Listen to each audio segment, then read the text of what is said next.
Hello students, welcome to my channel. तो जैसा कि आप लोग अब बीए थर्ड ईयर में आ चुके हैं और जब आप थर्ड ईयर में आ जाते हैं तो fifth semester and six semester आपका होता है और ये आपका लास्ट ईयर होता है बीए का। और बीए के थर्ड ईयर में आके ही कुछ चीज़ें आपकी चेंज हो जाती हैं, जो कि मैं आपको बता चुकी हूँ। एक वीडियो ऑलरेडी मैंने बनाया है कि बीए में आते ही आपकी क्या चीज़ें बदल जाएंगी, तो उनको आप देख लीजिएगा ज़रूर से चैनल पर विजिट करके। बीए फिफ्थ सेमेस्टर में आते ही आपके हर सब्जेक्ट के 2 पेपर देने होंगे, आपको ये बात पता है, और दोनों ही पेपर का अलग अलग सिलेबस होगा। तो आज की वीडियो में हम BA fifth semester home science का पेपर 1 का सिलेबस डिस्कस करने वाले हैं, जिसमें आपको पढ़ना है सरफेस ऑर्नामेंटेशन ऑफ फैब्रिक्स, यानी कपड़ों की सतह का अलंकरण। हिंदी में क्या नाम है आपके पेपर के टाइटल का? कपड़ों की सतह का अलंकरण। ये आपके home science BA fifth semester paper 1 का न्यू सिलेबस है, याद रखिएगा। आज की वीडियो में हम फटाफट से सिलेबस को देख लेंगे, क्या क्या चीज़ें आपको पढ़नी है नई शिक्षा नीति 2020 के अनुसार, और नेक्स्ट वीडियो से हम आपकी क्लास शुरू कर देंगे, जैसे सभी सब्जेक्ट की क्लास शुरू हो चुकी है। आप इंग्लिश लिटरेचर पढ़ते हो, पॉलिटिकल साइंस पढ़ते हो, एजुकेशन पढ़ते हो, जियोग्राफी पढ़ते हो, हिस्ट्री पढ़ते हो, हिंदी पढ़ते हो, कोई भी सब्जेक्ट आप पढ़ रहे हो, सोशियोलॉजी पढ़ रहे हो, हर सब्जेक्ट की क्लास चैनल पे शुरू हो चुकी है। सभी की प्लेलिस्ट बन चुकी है। BA fifth semester political science paper 1, political science paper 2, history paper 1, इसी तरह से सेमेस्टर का नाम डाल के मैं प्लेलिस्ट बना देती हूँ और जैसे ही वीडियोस डालती हूँ उसमें ऐड कर देती हूँ। आपको करना कुछ नहीं है, डेली प्लेलिस्ट में चेक करके वीडियोस को पढ़ना है। चलिए सिलेबस देख लेते हैं। 8 यूनिट्स आपकी होंगी, ये बात आप अच्छे से जानते हैं। यूनिट नंबर 1, कपड़ों में विविधता लाने की तकनीकें, techniques of creating variety on fabrics, यानी कि वो कौन कौन सी टेक्निक्स हैं जिनके थ्रू हम अपने कपड़ों में वैरायटी ला सकते हैं। अलग अलग कपड़े जो होते हैं, आप देखेंगे क्या मार्केट में आपको ओनली एक टाइप का ही कपड़ा मिलता है।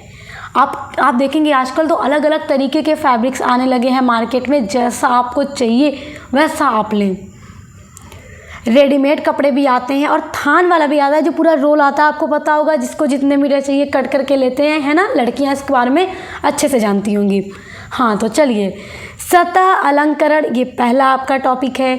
दूसरा है कपड़ों की सतह अलंकरण का महत्व क्या है। महत्व जानना बहुत ज़रूरी है। तो हम सतह अलंकरण का अर्थ, परिभाषा, विशेषता, उसका महत्व, सारी चीज़ों को पढ़ेंगे। आपको परेशान होने की ज़रूरत बिल्कुल भी नहीं है।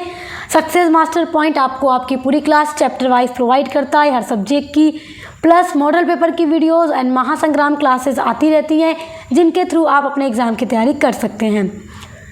वस्त्रों में विविधता उत्पन्न करने अर्थात सतह अलंकरण की तकनीकें, जैसा कि मैंने आपको बताया कि कपड़ों में किस तरह से विविधता लाएंगे, अलग अलग तरह की वैरायटी ले आएंगे, जिसको हम कह सकते हैं सतह अलंकरण की क्या क्या तकनीकें हैं। जिसमें पहला आता है बुनाई, दूसरा है रंगाई, तीसरा है छपाई, चौथा है कढ़ाई, नेक्स्ट है फैब्रिक मैनिपुलेशन, फिर देखिए फैब्रिक ऑरिगेमी, परिसज्जाएँ, फैब्रिक ट्रिम्स। ये सारे टॉपिक्स आपको पढ़ने हैं यूनिट नंबर 1 के अंतर्गत। यूनिट नंबर 2 है आपका परिसज्जाएँ, जिसको इंग्लिश में फिनिशेस कहते हैं। इसमें आपको पढ़ना है परिष्कृत व परिसज्जा के उद्देश्य। ये होता क्या है, परिसज्जा होता क्या है, अर्थ उसका क्या है, उसके उद्देश्य क्या हैं, ये सारी चीज़ें आपको बहुत अच्छे से पढ़नी है। परिसज्जा को प्रभावित करने वाले जो तत्व हैं, कौन कौन से तत्व हैं, एलिमेंट्स हैं जो परिसज्जा को प्रभावित करते हैं, उसके ऊपर प्रभाव डालते हैं, हम सारी चीज़ों को पढ़ेंगे जब आपकी क्लासेस चलेंगी। परिसज्जाओं का वर्गीकरण करना है, कितने तरह की होती हैं उसका क्लासिफिकेशन देखना है। आधार परिसज्जाएँ, विशिष्ट या कार्यात्मक परिसज्जाएँ, सभी तरह की जो परिसज्जा है अलग अलग प्रकार की, वो सारी चीज़ें आपको डिस्कस करनी है, यूनिट नंबर 2 में पढ़ना है। यूनिट नंबर 3 में आपको पढ़ना है रंगाई के बारे में, जिसको डाई कहा जाता है। तो रंगाई के बारे में चीज़ें आपको पढ़नी है। तो रंगाई जिसको डाई कहते हैं, जैसे आप लोग दुपट्टा कलर करवाती होंगी, कपड़ा डाई करवाती होंगी, तो लड़कियों को इनके बारे में पता होगा, लड़के भी जानते होंगे, ऐसा नहीं है कि नहीं जानते, ठीक है। आज के टाइम में हर कोई जबकि सब सारी चीज़ें जानता है, हर कोई स्मार्ट हो गया है। आपको पढ़ना है रंगाई होती क्या है, रंगाई का अर्थ, रंगाई रंग जो होते हैं, रंगों के प्रकार देखना है, किस किस तरह के रंग होते हैं और रंगों के प्राप्ति के स्रोत की किस तरह से कौन सा रंग बनता है, किस कलर को मिला के कौन सा कलर बनेगा, वो सारी चीज़ें पढ़नी हैं। और प्राकृतिक रंजक के बारे में पढ़ना है, संश्लिष्ट रंजक और रंगों के लाभ के बारे में पढ़ना है। रंगाई की जो प्रक्रिया होती है, जो भी कपड़ों को डाई करते टाइम जो पूरा प्रोसेस होता है, वो सारी चीज़ें आपको पढ़नी है। बहुत आसान है, परेशान होने की ज़रूरत नहीं है आपको। रंगने की जो अवस्था होती है, किस अवस्था में कलर किया जाता है, वो पढ़ना है। नेक्स्ट आपका टॉपिक है रेसिस्ट डाइंग तकनीक, ये एक तकनीक है, वो आपको पढ़ना है।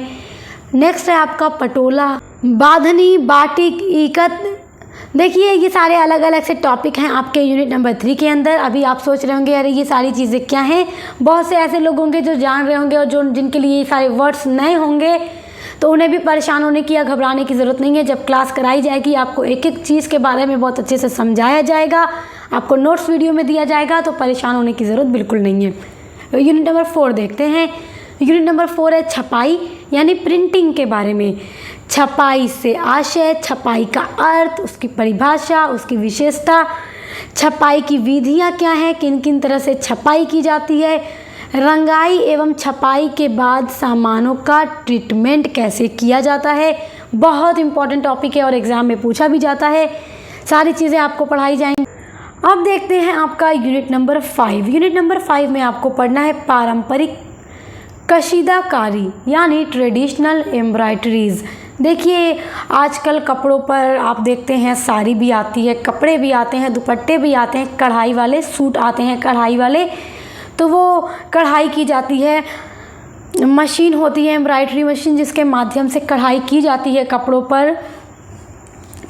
और अलग अलग प्रकार के जो धागा आते हैं, रेशम का धागा और जरी वगैरह अलग अलग प्रकार के जो धागे आते हैं, उनसे कढ़ाई की जाती है, जिससे काफ़ी खूबसूरत कपड़े लगते हैं।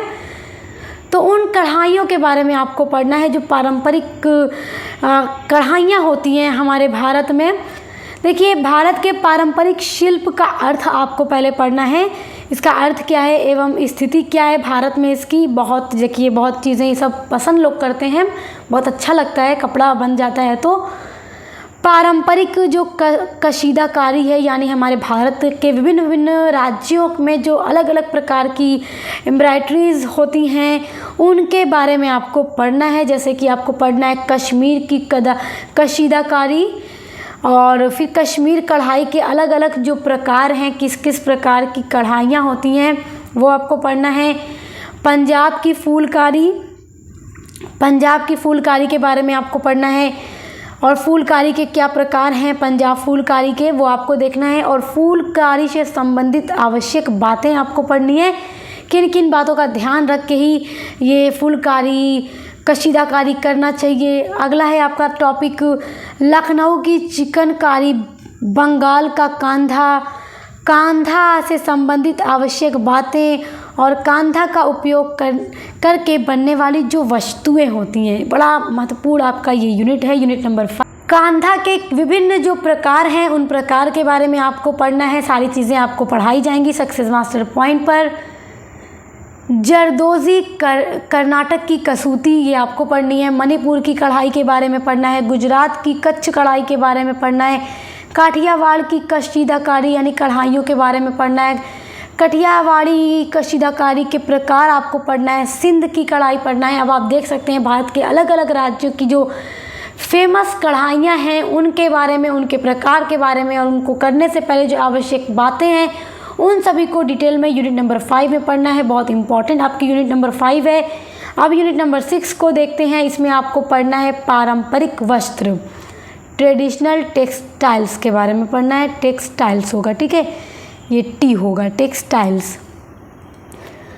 भारत के विभिन्न राज्यों में पारंपरिक वस्त्रों के बारे में जानना कि विभिन्न विभिन्न राज्यों के कौन कौन से वस्त्र जो हैं बहुत ज़्यादा मतलब कि फेमस हैं, लोकप्रिय हैं। और देखिए अलग अलग स्थानों पे जो अलग अलग राज्यों में लोग घूमने जाते हैं, तो वहाँ की जो ट्रेडिशनल चीज़ें होती हैं ज़रूर खरीद के लाते हैं कि यादगार के रूप में। ये चीज़ें आपको तो पता ही हैं। भारत के परंपरागत जो वस्त्र हैं उनके बारे में आपको पढ़ना है, किन किन राज्यों में कैसे वस्त्र बनते हैं। देखिए ए है आपका इसमें, आपका यूनिट नंबर 6 में बटा हुआ है ए बी इस तरह से। ए वाले भाग के अंदर आपको पढ़ना है बुने हुए वस्त्र के बारे में, जितने भी तरह के बुने हुए वस्त्र होंगे। पहला आपको इसमें पढ़ना है बालचूर साड़ियाँ, दूसरा पढ़ना है ब्रोकेड के बारे में, तीसरा है कश्मीरी कालीन जो कि बहुत फेमस है कश्मीरी कालीन, और चौथा है पटोला के बारे में आपको पढ़ना है, पांचवा है चंदेरी, छठा टॉपिक है आपका डाकई साड़ियाँ या फिर जामदानी साड़ियाँ, सातवां है महाराष्ट्र की पैठनी, और आठवां है पोचमपल्ली, और नवां है आपका इकत। तो ये बुने हुए वस्त्रों के अंदर ये सारे आपके महत्वपूर्ण वस्त्र हैं जिनको पढ़ना है। बी वाले भाग में देखिए प्रिंटेड, पेंटेड एवं रंगे हुए जो वस्त्र होते हैं।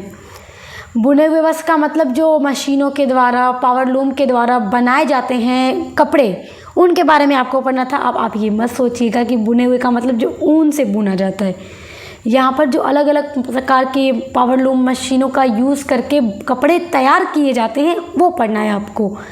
बी में है प्रिंटेड, पेंटेड या फिर रंगे हुए वस्त्र जो अलग अलग तरह के प्रिंटेड होते हैं, जिसमें पहला है सांगानेरी, दूसरा है बगरू, तीसरा है कलमकारी, चौथा है आपका मधुबनी पेंटिंग के बारे में पढ़ना है, पांचवा आपको पढ़ना है बांधनी के बारे में, छठा आपको पढ़ना है बाटिक के बारे में। यूनिट नंबर 7 है आपका जल या पानी यानी वाटर के बारे में। चलिए, जल की उपयोगिता हम सब जानते हैं, जल ही जीवन है।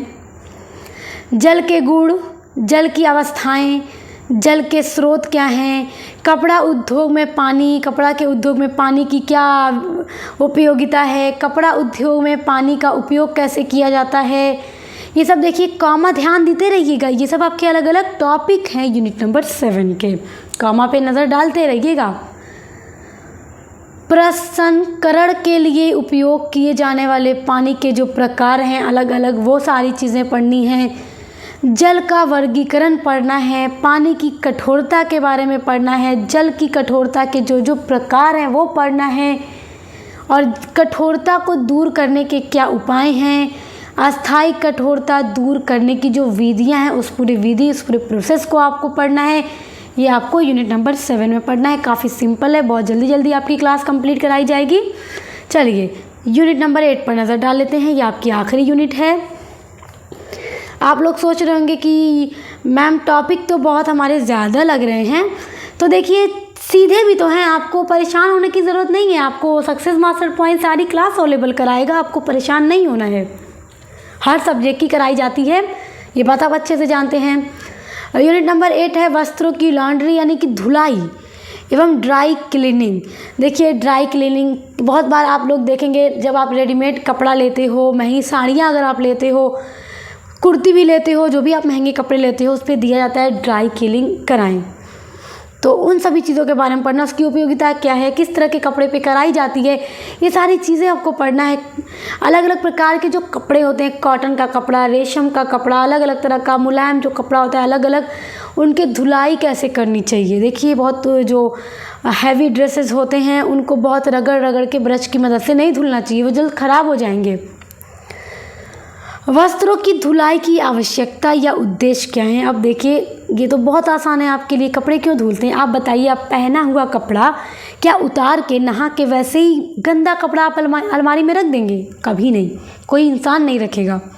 गंदी बू आती है ना पसीने की, गर्मी में तो वैसे ही लोग रोज़ नहाते हैं, तो क्या आवश्यकता है कपड़ों को धुलने की, क्या उद्देश्य है, ये तो आपके लिए आसान है जानना।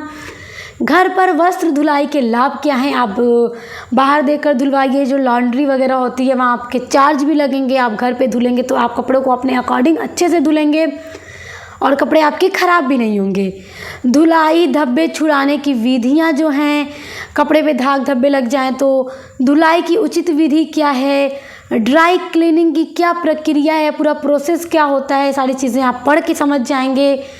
वसा और शोषक पदार्थों द्वारा सफाई कैसे की जाए, वसा घोलक द्वारा शुष्क धुलाई, ड्राई क्लीनिंग के लाभ क्या हैं, ड्राई क्लीनिंग से क्या क्या हानियां भी हो सकती हैं, वो सारी चीज़ें आपको यूनिट नंबर 8 में पढ़ना है। आगे देखिए अभी और टॉपिक हैं आपके। आप देखिए आपका अगला टॉपिक है लॉन्ड्री के अभिकर्मक। लॉन्ड्री के अभिकर्मक में देखिए 4 तरह के प्रकार हैं। पहला है नील, दूसरा है ब्लीच, तीसरा है ऑप्टिकल ब्राइटर, चौथा है स्टिफिंग एजेंट। तो अब इसमें ब्लीच के अंदर दो तरह का दे दिया गया है। ब्लीच के अंदर आपको पहला टॉपिक पढ़ना है ऑक्सीकारक विरंजक, दूसरा है अकारक प्रतिकर्मक। उम्मीद करती हूँ यहाँ का आप समझ गए होंगे आपको क्या क्या पढ़ना है। लॉन्ड्री के अभिकर्मक में पहला नील है, दूसरा ब्लीच है। ब्लीच के अंदर ऑक्सीकारक विरंजक और दूसरा टॉपिक है अकारक प्रतिकर्मक। फिर लॉन्ड्री के अभिकर्मक में तीसरा आपका टॉपिक है ऑप्टिकल ब्राइटनर, चौथा टॉपिक है स्टीफनिंग एजेंट। अब देखिए साबुन एवं डिटर्जेंट के बारे में पढ़ना है। डिटर्जेंट पाउडर जो आते हैं और साबुन एवं साबुन बनाने की क्या विधि होती है, किस तरह से बनता है, डिटर्जेंट और डिटर्जेंटों का निर्माण कैसे होता है, साबुन और डिटर्जेंट की सफाई करने की क्या प्रक्रिया है, ये सारे टॉपिक आपके यूनिट नंबर 8 के हैं। और उम्मीद करती हूँ आपको अपना 8 यूनिट अच्छे से समझ में आ गया होगा, आपको क्या क्या चीज़ें पढ़नी है। इसी तरह के अदर जो भी आपके सब्जेक्ट हैं जो आप पढ़ते हो 5th सेमेस्टर में, उनके लिए चैनल सक्सेस मास्टर पॉइंट पर ज़रूर विजिट कीजिएगा। हम मिलते हैं नेक्स्ट वीडियो के साथ।